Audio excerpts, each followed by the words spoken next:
طالبو ما په طالبای کې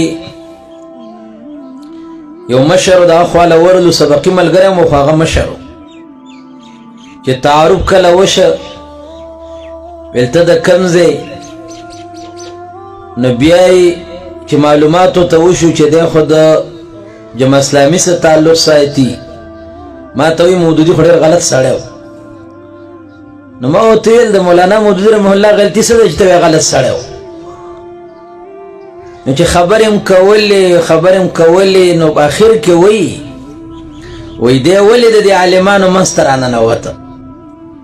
د علم او دین ولې زده کوم ما له دې خو دا مطلب شو چې ورانه دی اوس په دې ده چې دا زما جاګیرو دا دی ورته منځ ته ولې راننوتې علم او دین د چا جاګیر نه دی دا د تمام انسانانو دپاره پیغمبرانو راوړی نو رسول الله مبارک فرمایي وی وان فمن اخذه اخذ بحظ وافر چند دا علم ځان سره واغست د پیغمبرانو دین یې زده کړ دوی د ځان سره ډېر لوی حصه واغسته الله تعالی دې دغه دین حصې زموږ د ټولو نصیب کړي